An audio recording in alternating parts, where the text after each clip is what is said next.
Hello, if you're seeing this the day it was posted, know that this is one of two runs around the concept of gift giving that I have uploaded today. Last year I made a poll going over which video I should beat with the gifts and rewards rule set next, and the winner ended up being Oblivion.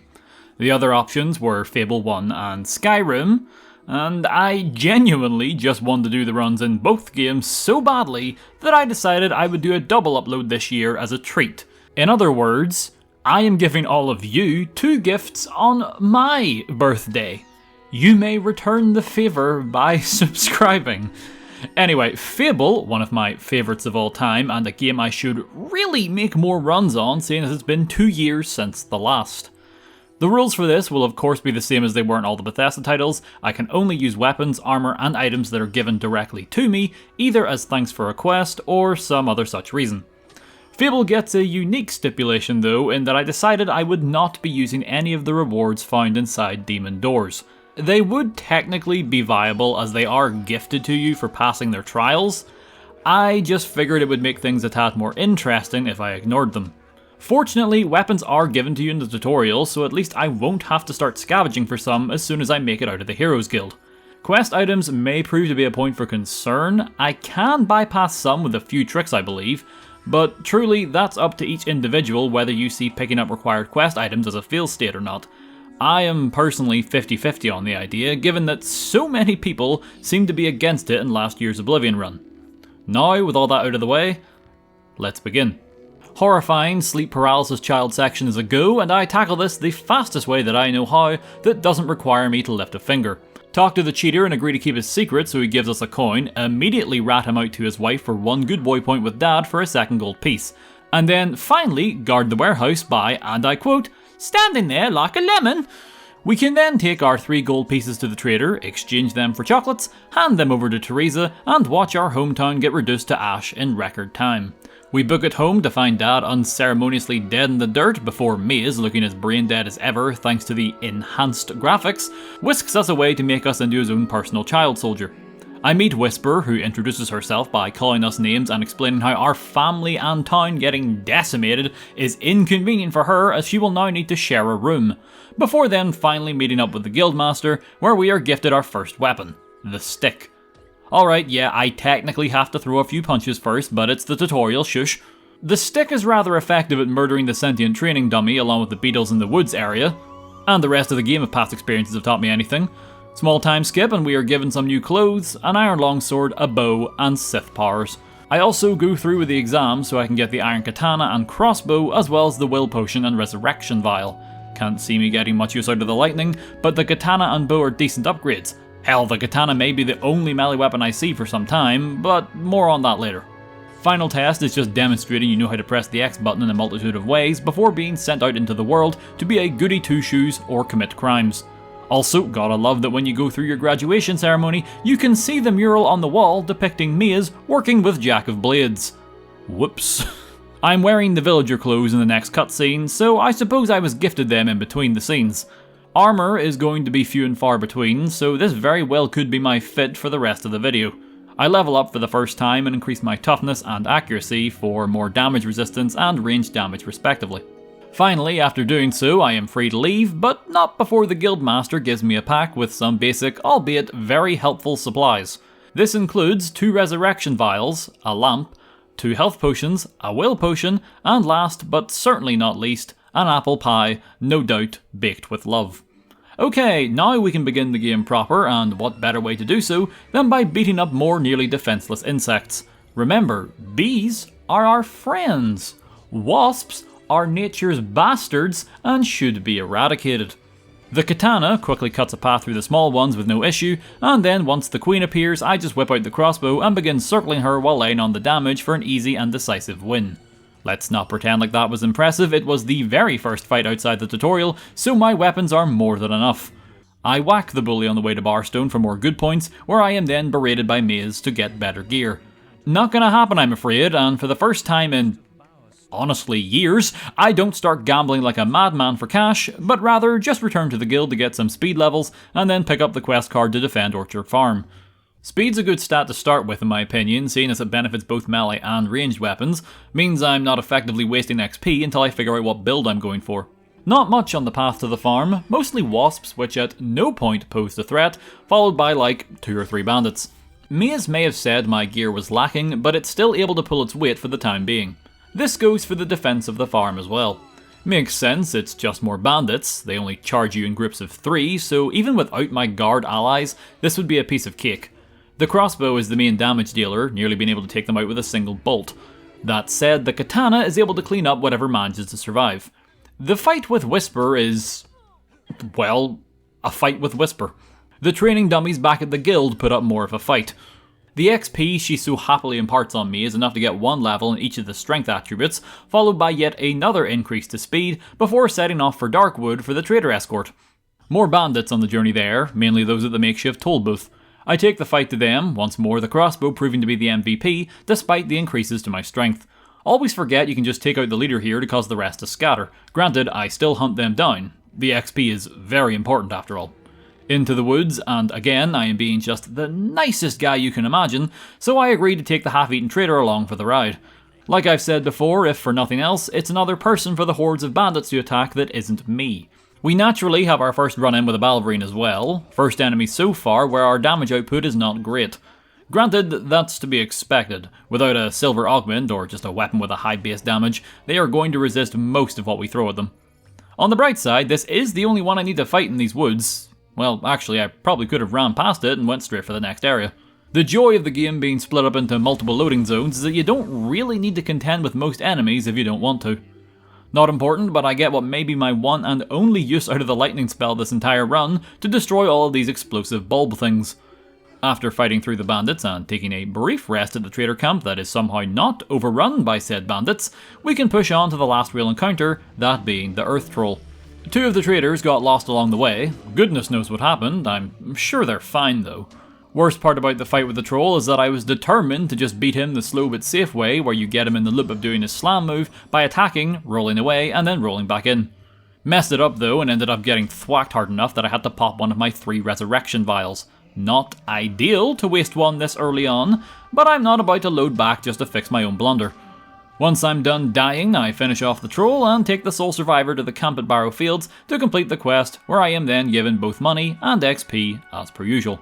I hurry on to Oakville to relive some childhood trauma before bumping into Maze once more, who sets me in the right direction to hunt down Twinblade, the man seemingly responsible for raising the town in the first place. Before that though, I decided it's finally time for a weapon upgrade.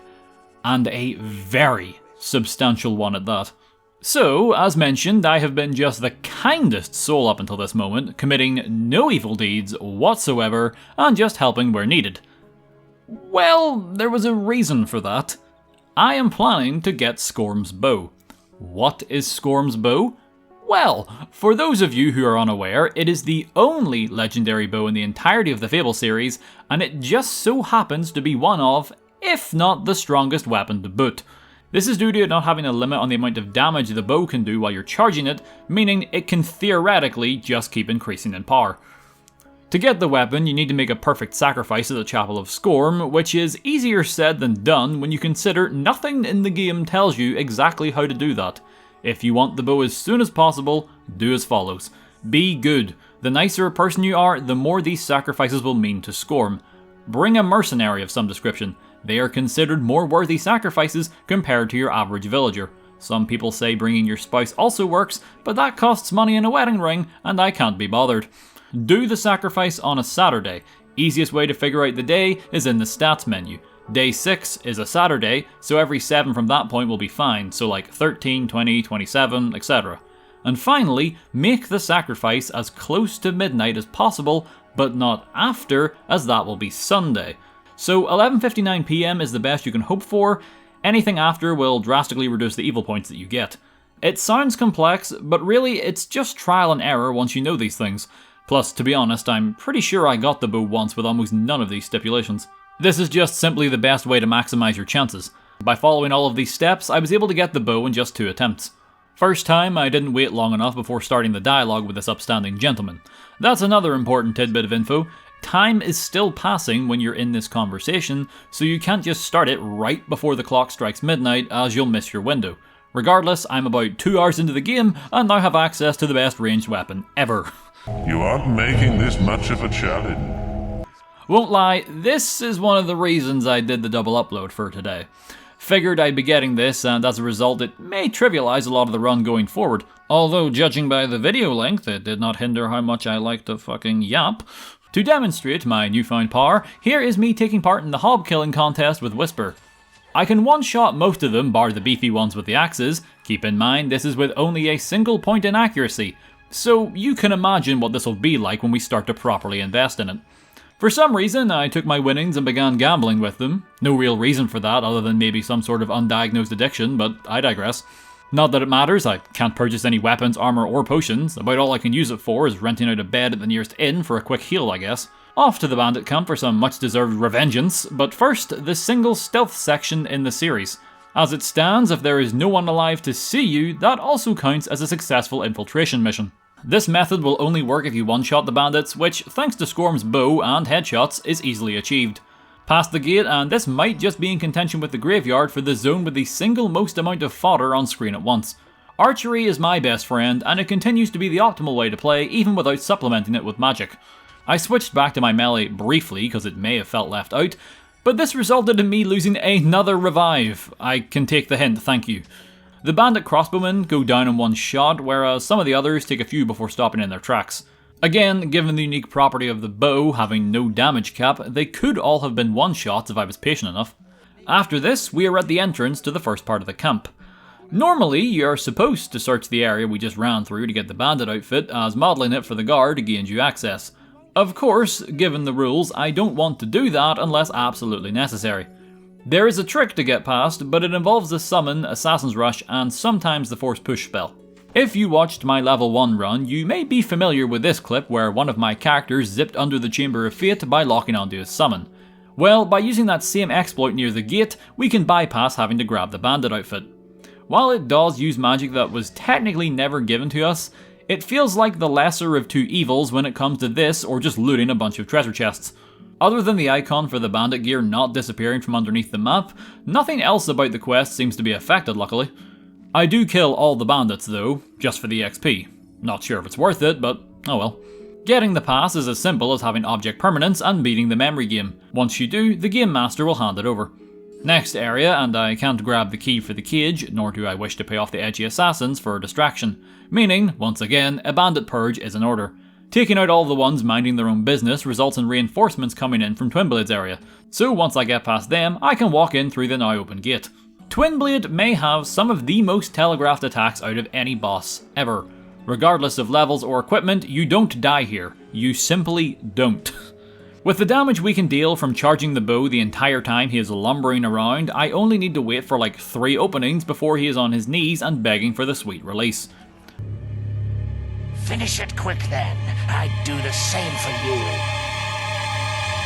There you are. What's wrong? Don't you recognize your own sister?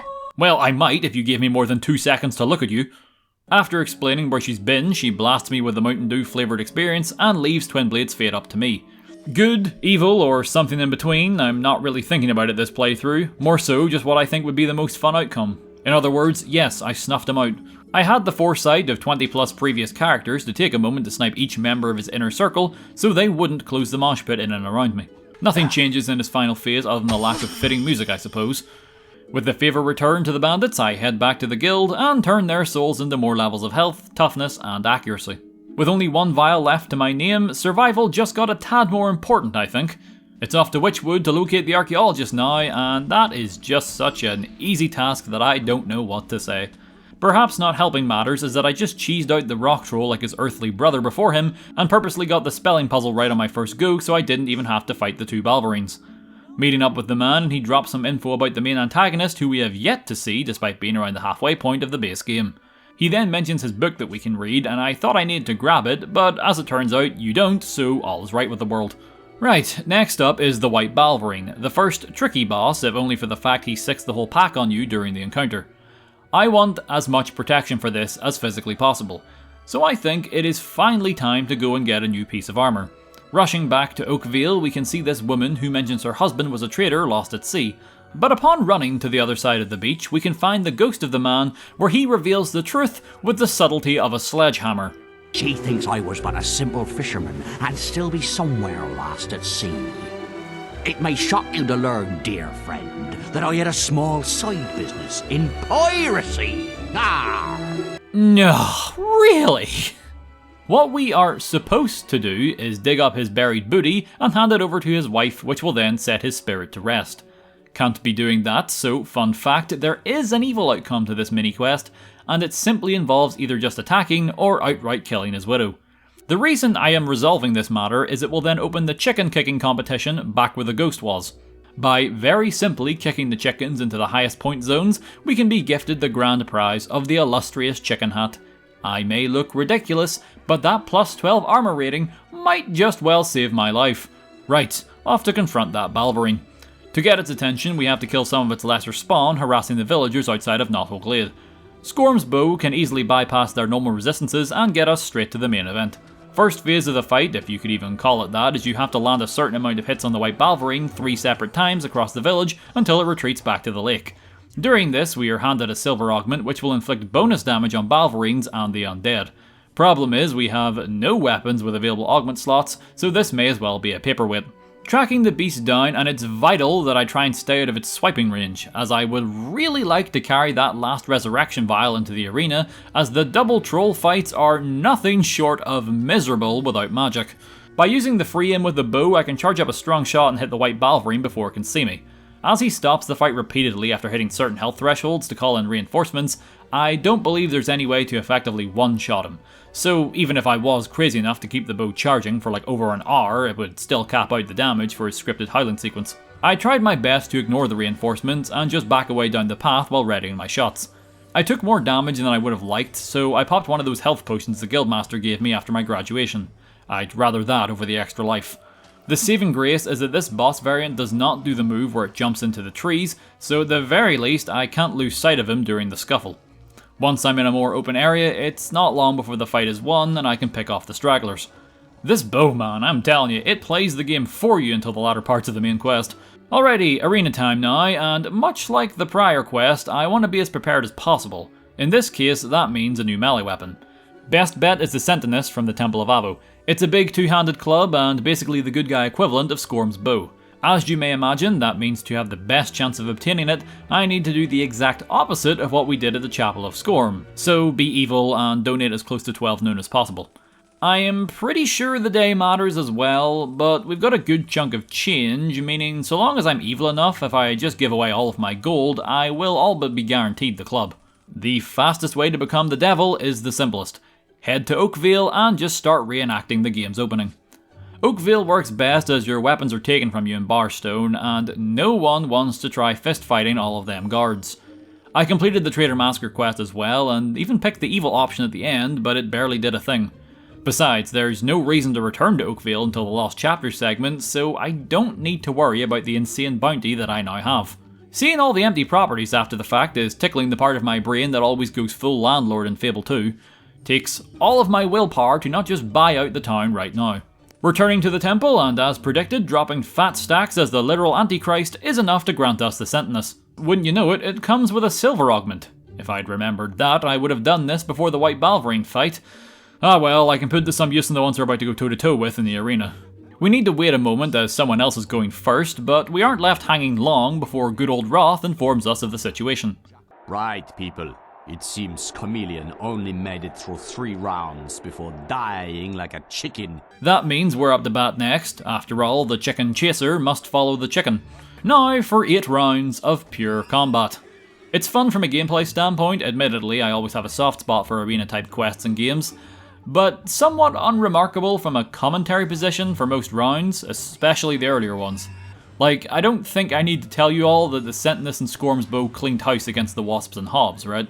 Third round sees Whisper enter the ring as a distraction for the ensuing Balverine horde. The basic Balverines have not improved since our first run-in with them in the Darkwood, so the Skorm's bow one-shots them with ease. The White Balverines, on the other hand, are where the Sentinus gets some time to shine. It's still a tad slow despite my speed levels, but all that means is I need to block after a few hits to make sure they don't retaliate too often. Makes for a simple victory, all things considered. The undead, also weak to the silver augment on the Sentinus, as well as being slow, makes them ideal targets for either weapon. I could literally just walk away and fire a couple of shots and be done with them before they even come close to crossing the gap between us. Bandits. They block too much, so the Sentinels gets shelved and I just start taking shots while circling the entire arena. The traps help to keep them out of melee range while I prepare stronger shots. Their AI is so brain dead that I could probably just wait behind the spinning blades and let their stupidity be their downfall, but I think it would genuinely be faster to let Whisper kill them at that stage. Rounds 6 and 7 are where we are truly tested, both physically and mentally. 2 Earth Trolls followed by 2 Rock Trolls. With one troll you can just knock its boulders right back at it or employ the cheese strat mentioned earlier. But with a second one breathing down your neck and tossing boulders like that one Mario Party minigame, well, I begin regretting some life choices. Whisper is supposed to distract one of them, but considering Erosion will kill the rock troll before she does, that presents a problem. Best method without having access to the slow time spell is still getting them caught in that slam cycle. It's just slightly more awkward to do while also being stoned to death off screen. Worst of all, I burned through my last health potion during these encounters. For those of you keeping track, that means all I have left to heal myself with is the week's old apple pie. And not to be a dick, but no matter how much love is baked into that crust, it's not going to be a substitute for the health potion. Only saving grace of these battles is that once one of the trolls is dead, it becomes a brain dead easy win. Also, the scorpion fight that follows is a joke. I appreciate the enemy variety, it's something the original has over the sequels in my opinion, but that doesn't automatically make it a good fight. Just roll around and fire arrows every chance you get. If you're going melee, roll around until it slams its tail on the ground, and then start wailing on it like you're desperate for that rare carve in a Monster Hunter game. When I say it like that, it's no mechanically different than the Twinblade boss fight, really. After this, the most obvious villain who ever villained appears, and tells us more money is on the table should we kill Whisper. For once in my life, I refuse as I don't need the money and I see no point in staying here any longer than required. Granted, Whisper was really testing me in that regard, given she got a lucky shot in and caused me to pop my final resurrection vial. It's my fault for relying on the Sentinels, I guess, but boy was it tempting to turn her into a pincushion after the fact. Once she goes down, we leave, and thanks to the sheer sexual prowess of the chicken hat, we managed to cuck her brother in the process too. Historically bad day for their family also. Before getting back outside, we get the plot revelation and further confirmation from Jack of Blades that our mother was Scarlet Robe, a famous hero and Balverine slayer. Oh my god. I just realised your mother is an adaptation of Little Red Riding Hood. Scarlet Robe, in lieu of a red hood, fights werewolf-like creatures, and then is ultimately saved by a random woodsman. Damn. Am I an idiot for never noticing that until now? Anywho, once we leave, a bandit tells us to meet our sister at a spooky abandoned house filled with the undead, so we go and do just that. Ultimately, this leads to us having to find the archaeologist again, only this time he isn't hiding behind a P1 spelling test, but rather is being actively hunted by Jack's minions. Bananas. Is it weird that I feel oddly guilty about not using the Sentinels and going back to the bow almost entirely? The minions hit pretty hard and fast, and with no resurrections left, I'm not afforded a lot of options of survival during combat. Sure, I can pay to sleep in an inn, but that's only between quests. During them, I've gotta play smarter. At the very least, before starting this, I took my XP from the arena and maxed out toughness, so I have the highest armor rating I can physically have for the rest of the run. Rushing through some of the areas here is convenient, but I chose to pick off and destroy all the enemies in my path. That way, the guards will follow us through each of the zones, so we run less of a risk of getting swarmed. We may be running against the clock in the final stretch, but I was able to save 3 guards to work as a shield wall while I rained arrows down from the backlines. There may have been some friendly fire here and there, but it's nothing the history books are going to remember. Out of the 2 prior Fable runs I've done, I will say it's nice not to have dreaded this final part of the quest for once. By the time we made it to the final minion, we still had over a minute and a half, so more than enough time. The archaeologist, ungrateful swine as he ever was, he does point us in the direction of Bargate Prison, so I can't hate the man too much. That means the graveyard is upon us, so before that I have 2 detours to make. The first is to nap, of course, but the second is to head back to the Great Wood entrance and rescue the fisherman from a few wasps. By performing this Herculean task, he gifts us a fishing rod. We will probably need this for the impending grave robbing. Yeah, so to proceed onto the prison, we first need to open the demon door in Lichfield. Problem being, to do that, we need to retrieve the weapons and arms of Nostro. Those aren't gifts. Yes, they are quest items, so in that grey area from before, but still, if there's a way to bypass them, I want to try it. Turns out, there was. By using the same trick as we did on the gate to Twinblades, we can skip right through the demon door. Everything even seems to be working as intended, with the right dialogue and quest objectives appearing when they should, even the Circle of the Dead part at the end and the route to the prison being opened up. I felt great, and then was immediately backhanded to reality when the game hit me with this message. This is what happens when you try to leave the area of an active quest. You can either stay, or you will be forced to reload a save prior to starting said quest. While I technically did just finish it, the fact that I never passed the check for Nostro seems to be interfering with the game marking it off as being completed. No other options, I think, so I had to load back before the skip and go through with Nostro's fetch quest legitimately. This meant I had to loot the nearby chest for his shovel as well, along with the 4 necessary pieces of his gear, of course. It's up to you whether this counts as a failure or not. I know where his stuff is located, so digging up something else is never a problem of invalidating the run that way. However, fighting the undead had them dropping items occasionally, and as you pick up items as you walk over them, that meant if I wasn't careful, I would walk over a bag, pick up an item, and because there is also no way to drop or discard items without selling them, I would then need to load back. This happened in here more times than I care to admit, and was one of the reasons I stopped using melee weapons going forward. Some enemies disappear the second you kill them. If this happens 9 out of 10 times, I will be propelled forward by my attack and pick up whatever they dropped, resulting in another reload. By avoiding most of the hollow men and just collecting the set, I was able to maneuver around the items that may as well have been landmines and proceed back through the demon door the proper way this go around. Again, avoid the majority of stuff in my way, only halting to take out the undead that you need to open the doors. I then FromSoft past the guards, taking some damage on the way, free Mum, and then get her recaptured along with myself less than 2 minutes later. The prison plays out like how it always does. Win the race, read the code. Pick wrong book, wait a year. Win the race, read the code. Pick right book. Take the key, potentially ruining the run, escape, retrieve gear, free Mum, roll to safety, then fight the Kraken. The Kraken may have looked like a dire situation due to the potshots I took from the guards putting me at such low health, but it was just enough to tank a single hit before death. Plus this is a boss who is easily defeated with any ranged weapon. So long as I get out of the way of its laser breath, I have nothing to fear.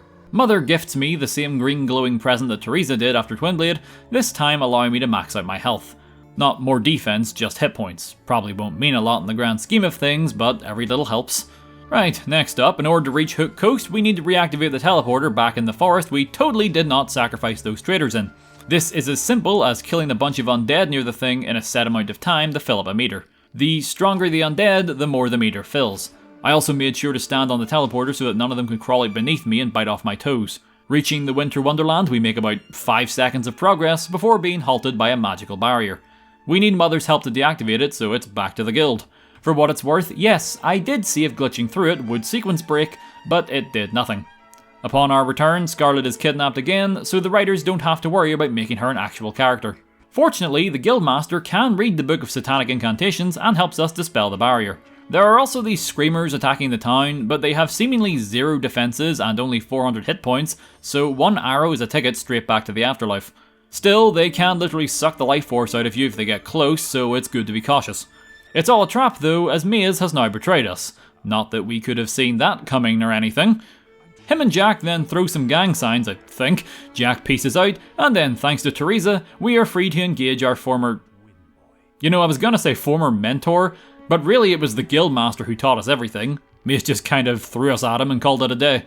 The fight is simple enough, just don't get close. His AoE fire spell hits like a truck due to us not having much armor, plus he tends to cast his physical shield spell whenever he gets the chance. I tried going blow for blow with him with the Sentinus, but this resulted in him either absorbing with the spell or just outright blocking my attacks before countering with said fire attack. This then resulted in my death. This is the first time I've ever properly died in Fable. Next try, I am fueled by some sort of rage at him for breaking 20 years of no deaths that I obliterate Maze without much of a thought. If you keep him outside of the range of most of his spells, he'll cast a mortar-like ball of energy. When he does this, he is completely vulnerable to any type of counterattack. So I simply bait him into this and then return fire with arrows. Given my stats and weapon of choice, he croaks it in no time. It looks like I failed. You know, for a dying man, you've got a set of lungs on you. Final chase to find Jack at the focus sites now, and yeah, it's like 2 minutes of small running segments, which all leads to him offing your mother before the final showdown. There's 3 phases to this fight, and first off, we just have to deal with the minions. Simple, as they go down just like before, plus the chamber is a big enough arena that it's near impossible to get ganged up on if I keep moving. Once they're out of the way, Jack decides to make good on his namesake and fight you with a sword. Much like Maze, however, if you keep Jackie Boy at a medium to far distance, he will then toss in some ranged moves of his own. Now, typically he'll deflect your arrow here, especially when attacking from the front, but there's a brief window when he fires off one of those 2 long-ranged attacks where he is vulnerable. So this phase is all about trying to hit him when I see that opening. Takes a few tries to get the timing right, plus sometimes it's best just to forego the shot and roll out of the way instead. Still, working with limited health after all, and there is another phase to go. Speaking of, once we get him to half, that part of the fight begins, with Jack retreating to the centre of the room and growing 3 sizes this day. Luckily for us, this is the ranged phase, so we are pretty much scot-free. It's just a matter of hiding behind these structures when he's attacking, specifically this move which will drain all of your health in seconds, and then once he's recovering, you plant an arrow right between his eyes. Takes about a minute to win the fight and finish the base game. Good news for us, bad news for Teresa. After the cutscene, she hands us the Sword of Aeons, making it a gift, so naturally I strike her down with it to keep this overpowered weapon. Not because of the damage, but due to it having a health augment, we will now constantly regenerate health while we have it equipped, regardless of whether we actually use it or not. In other words, no more sleeping in inns, improving the quest-to-quest pace of this final segment immensely. Not that it needs to be sped up, with a decent build like this, we're looking at roughly 90 minutes to blitz through the Lost Chapters content. Or in the case of what's left of my recording, about an hour and 15 minutes. The Lost Chapters is not long at all. Thanks to killing Jack, we have enough experience to max out speed and increase physique to 7. Don't know if that'll make much of a difference in what's to come, but we shall see. We need to head off to another snowy biome, but much like the last one, we have some prerequisites to finish first. Simply make them all suns or moons. I go for all suns as that will free the trapped prophets rather than brutally murdering them. And frankly, I need the morality points after what happened to Teresa. After that brief distraction, we jam the fire heart they gave us into the lighthouse in Hook Coast, which will then summon a ship that'll ferry us to our destination. The new enemy of the week, the Summoners, have appeared though, so we need to stop them before they destroy the fire heart. Summoners are exploited in the exact opposite way of trolls, oddly enough. By staying at a distance and pelting them with arrows, we force them to cast magic, which has just a ridiculous startup time. It will hurt like hell if it hits us, but it's a slow-moving projectile that's easy to avoid in more open areas.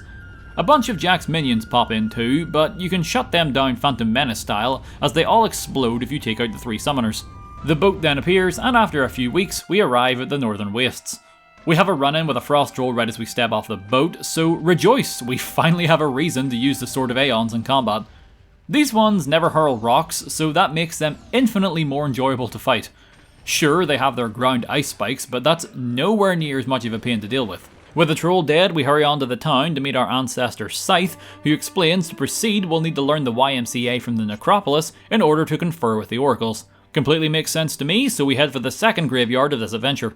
We need 4 tablets, 1 for each part of the dance. Sadly, only one of them is in a predetermined location, whereas the other 3 are in one of the many marked graves. Simply just dig them all up until you find the right ones. Digging the wrong grave just spawns in a few enemies, typically some Frozen-themed undead or Jack's minions. There's also snowy balverines running around the area. I think I was able to kill all of them from range before they had a chance to hit me, so can't really comment on whether they were more challenging than the countless others we have skinned up to this point.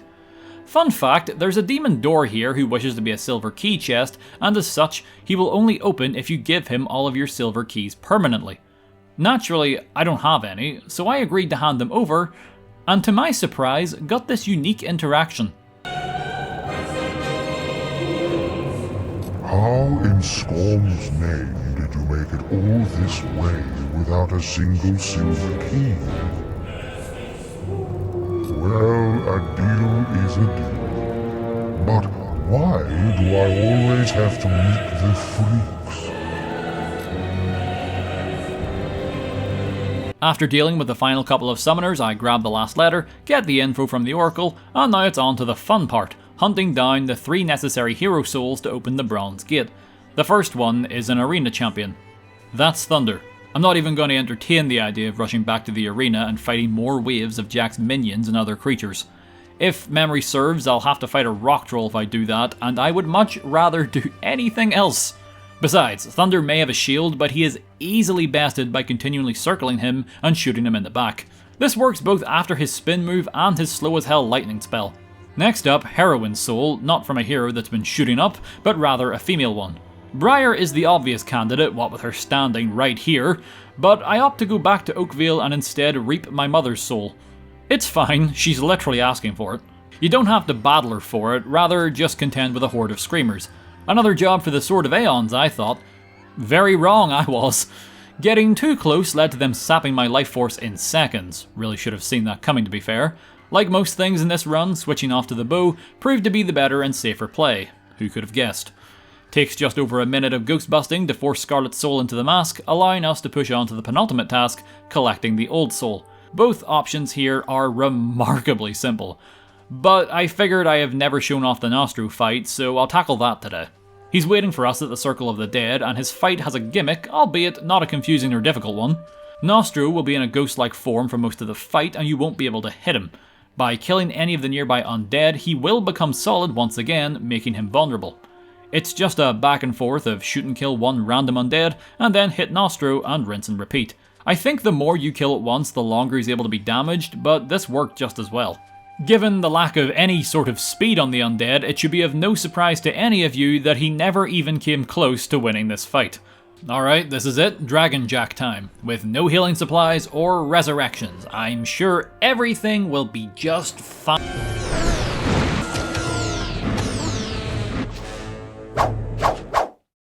Alright, that's a tad misleading. I had to reset many times, but most of them weren't due to him getting the best of me.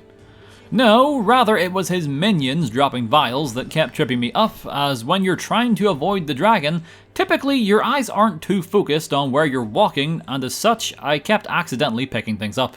Jack's attack patterns are fairly basic. When he lands, he'll be stationary for a moment, allowing in some free hits, but then he'll either try to bite you if you're close, or send out a shockwave if you're out of range. It's the ads that prove to be a pain most of the time. Either they chip me down, putting me in kill range for Jack, or I deal with them and then nearly guarantee I'll walk into one of their dropped items. Damned if you do, damned if you don't, really. Jack also turned friendly fire on, so when he's burning the area, chances are he's going to wipe them out too. After some trial and error, here's what I figured out would work. Focus Jack with melee when he landed, as I could dish out the max amount of damage like this before he took to the skies. When the time came for him to call in backup, I would just ignore the minions and kite them around the arena, but I would take out the summoners. They only ever stayed where they spawned in, so I knew just to not head up there once one of them had died. I then tried to keep the minions out of Jack's line of fire, or at the very least get rid of them somewhere out of the way where I wouldn't be running back and forth. It took a bit of doing things like this, but thanks to the healing properties of the sword, even if the minions got a couple of hits in here and there, I could heal right back up if I kept my distance. In retrospect, I probably could have just stood my ground and blocked too, but whatever. Eventually, Jack comes back once more, allowing us to rush him and just shiv the shit out of his face, winning us the fight after more resets than I care to admit. We immediately toss that prick into the lava, achieving the good ending, finishing the game and proving you can kinda beat Fable with only gifts and rewards. It doesn't take a whole lot to convince me to play more Fable, so despite some annoyances here and there, I enjoyed myself as per usual. Hopefully won't have a 2-year gap between this and the next Fable run again, but that does seem to be the standard for my Fable 1 videos. And remember, don't forget to check out the Skyrim Gifts and Rewards run as well. Regardless, that's going to be the end of the challenge video. If you enjoyed what you saw, consider giving the video a like. If you're interested in more challenges in the future, feel free to subscribe. I'm trying to run these videos out fairly frequently. My name's Nerbit, stay safe everyone, I'll see y'all in the next video.